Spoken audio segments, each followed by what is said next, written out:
What are we talking about when we talk about a rising pronatalism movement? Like a lot of conservative movements we've seen around women in the family over the last 20, 30, 40 years, on its face, it might seem like decently reasonable. They are conceivably people concerned about the birth rate going down and wanting to increase fertility, particularly focused on making sure women have more babies in the proper family, of course, not just any women, proper ones, good American families. And, pronatalism, we've seen it really take off, especially in Hungary with Viktor Orban, who has made a lot of policy changes there to promote motherhood, specifically having a lot of children. And people like J.D. Vance have really taken up this mantle. And, Donald Trump has called himself the fertilization president. And Elon Musk. Creepy. Elon Musk, I've said we should call him the surrogate king. I mean, I think we know of 14 children at this point, but there was a recent Wall Street Journal article that went into the legal negotiations between him and his most recent child's mother, Ashley St. Clair, and she revealed that they really tried to pressure her to have an NDA. So there's implication that there might be one or more other women out there who have had children with Elon. And on this Elon Musk thing, I'd also just add to that, there was this horribly creepy moment after Taylor Swift endorsed Vice President Harris and Governor Walz, that Elon Musk was like saying he would put a baby in Taylor Swift. It was so grotesque. Anyway, sorry, that just came to mind. I think that really gets to the heart of it, which is like when you take a step back and look at everything they're doing and the way these men who are in charge think about women, it's as uteruses. Like, we are skin and bones surrounding a baby making machine. And the way Elon views these women, right, is a transaction. How much money can he pay to get the creation of his legion, which is what he told Ashley St. Clair he is trying to build. And when you look at the White House conversations, these internal conversations that were reported by the New York Times, they're ludicrous, right? Like, it's a motherhood medal, which everyone has the same thought when they hear motherhood medal. They're like, oh my God, is it, Stalin or Germany? What are we talking about here? But one of the things I also really wanted to bring to the table to this podcast really early is that this isn't disconnected from litigation. And in the Missouri v. FDA litigation over mail delivery of abortion medication, the states, Missouri, Idaho, and Kansas, they say in particular, a problem with abortion medication via mail is that it hurts states, and it's express injury to the states because it lowers the birth rate.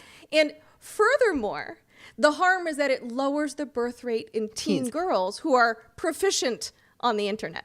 That is literally their theory of standing in the case. I couldn't believe it when I read that in the brief. It's shocking. That is kind of a summary of like what we're talking about when we're talking about pronatalism. As we kind of suggested, there's a fair amount of like creepiness in there with like the obsession with ensuring women are pregnant or impregnating them as well. Also, in the last week, we got this super weird statement by RFK, the Secretary of Health and Human Services, expressing concern about teenage boys' sperm counts. So we're just going to play that clip here. A teenager today, an American teenager, has less testosterone than a 68-year-old man. Sperm counts are down 50%.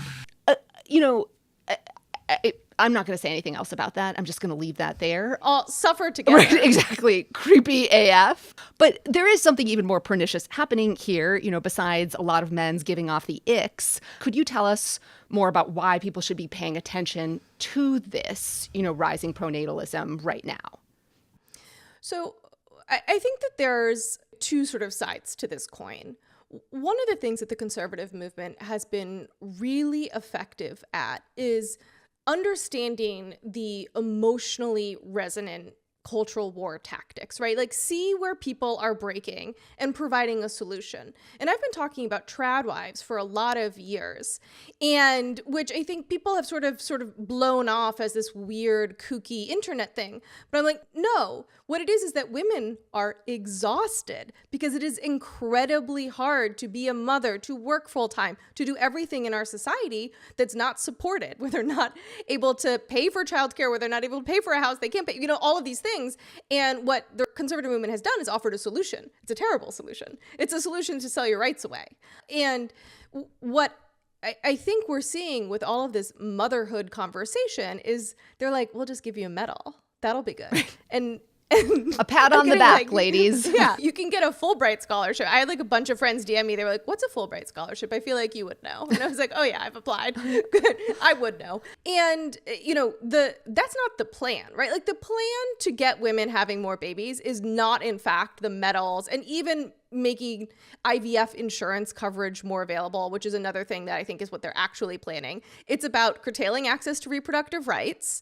It's about curtailing access to the workplace and fair employment accommodations and all of those types of things that are going to drive women back into the home. It's about the nascent plan to take away no-fault divorce and force women into relationships.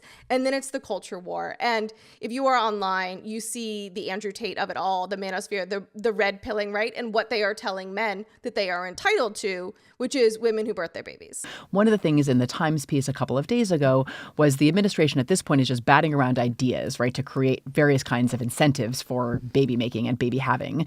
And one of them would be like set-asides in the Fulbright program, like 30% of like positions or slots in Fulbright scholarship programs would go to people who are married or have babies.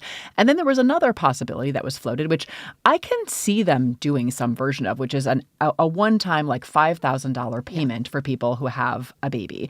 And that one I think is actually really important. Right. No, exactly. Like so, but I do think it's important to talk about because for sure, like cash assistance is important. Yes. And it is like in the first year, particularly like if you are struggling to make ends meet, like that could be a lot of money. But the idea, and that's why I'm worried that this is the kind of thing I could imagine them doing and actually getting some support behind. So it's just so important to, I think, say a couple of things in response. Like one, short-term, big impact, $5,000. Long-term, that is not helpful when you are trying to raise a whole ass person. Like that is not really going to help, especially when we are talking about an administration that has been so radically hostile to everything from affordable childcare to paid leave to creating the conditions in which you can like raise a family that is safe and that is not getting E. coli from the vegetables that their parents are serving them, like dismantling all of the structures that provide a degree of safety and security in which you can actually raise children is way more important in the long term than a one-time cash payment. But I worry that it's the kind of thing that they could try to do and get some short-term benefits from.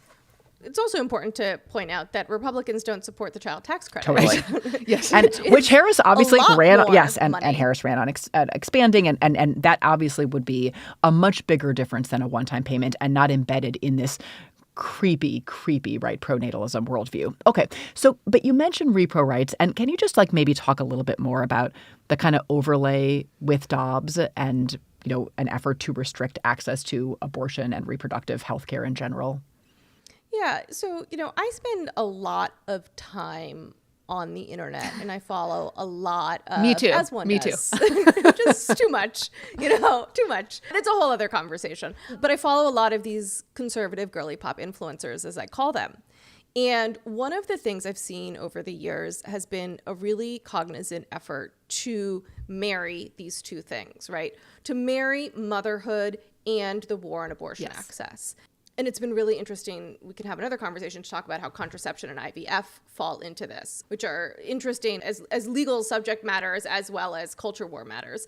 But what Dobbs opened up for these people was the opportunity to say, like, you don't need an abortion because your true purpose is motherhood. Yeah. And not only that, that's what will make you happy. Yeah. That is your true purpose. And I get so much content, beautiful women with these like toe-headed children. They're making sourdough. They're having the time of their lives. I'm like, oh my God, I would love to be A, 20 and B, living this fantastic life. And they're like, why would anyone ever sell me the idea that this isn't my dream? And I think what's important to note is, right, like in this dream, you have no ability to decide not to have children. Yes. I actually saw Grant Cardone's wife post a video. He's like this big MAGA influencer, post a video about how you absolutely should never say no to sex with your husband, that she's never done that, right? So this is all part of this broader agenda of changing the way we think about women's access to and control over their own bodies in marriage. And it's also about really changing the Overton window on how we think about these issues. And birth control, I think, is the best example there, because, what I see a lot, and I hear it from women who I know, who I'm friends with, tons of conversations about how birth control is bad for you, and it's bad for women. And when you think about the path to overturning Griswold, that's the path. The path is we're just doing it for women. And when you look at the mifepristone litigation, right, like the mifepristone litigation to overturn FDA approval of the drug is that it's unhealthy for women. It's unsafe for women. Yeah. And sorry, I just want to link this to Dobbs as well, because of course in the lead up to Dobbs, we got that anti-abortion shibboleth in Justice Kennedy's opinion in Gonzalez versus Carhart about how women who have abortions come to regret them. And so that launched all of this women protective, restrictive abortion laws too. Sorry. 100%. It's, you step back and you see how it really all fits together. And it's all within this exceptionally patriarchal. There was a great opinion article from, I think, Michelle Goldberg in the Times last week, where she was like, she reported on this macroeconomic study where it's, in the country, and actually when you actually look at the countries that do not have dropping birth rates, it's because they're not patriarchal societies. Yes. They are societies in which women are allowed to thrive and do not have to take on the drudgery of being treated as objects that are to be controlled. And this makes very logical sense to any woman who's existed in the world. You know what I mean? When I talk to my friends who are trying to decide to have children, they're like, well, that's a lot more laundry I'm going to have to do. And I'm like, I wish that weren't the decision making. But I think that it's very, very disconcerting. And the pro-natalist rhetoric coming out of this administration, I think, is going to be ramping up a lot. Yeah. And I think I'm so glad you brought up the Michelle Goldberg piece and the study she's talking about by the Nobel Prize winning economist Claudia Goldin, Babies in the Macroeconomy, because the point that study and the piece are making, and that you were gesturing toward earlier, is the declining birth rates are in part a function of gender hierarchies, right, and sex stereotyping, and the idea that it is women's role, right, to care for and raise children, right, and that the burdens of parenthood do not fall equally on mothers and fathers. And so long as that is the case, you are not actually addressing one of the obstacles to parenthood and one of the reasons why people might not have children. And yet that is what the natalism movement is exactly doing, right? They are trying to reinforce these gender roles. So you mentioned Andrew Tate, Michelle Goldberg's piece noted that Andrew Tate had said, quote, everyone should look at their father like a superhero. It's hard to be a superhero if you're home every day arguing with your wife, changing diapers. That's not what a man should do, right? And it's reinforcing, right, there are gender roles in parenthood and the father just doesn't have to do shit. It's so discouraging at times. One of the things we're seeing is how this is really impacting Gen Z. And there's a lot of polls coming out, and I've had a lot of conversation with Gen Zs in my life, and I think they're really confused. And they're really confused. Young women are not wanting to have children. And that is why we're seeing people who are the top conservative influencers having children and talking about how that is their most important role as women, right? And they are trying to shift that Overton window because it's happening very quickly. I'll end on a sort of funny note, which is that there was a pronatalist conference a couple weeks ago. And in the lead up to the conference, the organizers were online begging women to show up for the speed dating event because they could not find any women who wanted to attend the pronatalist forced marriage meetup. Yeah. Shocking. Right. I mean, who would have thunk?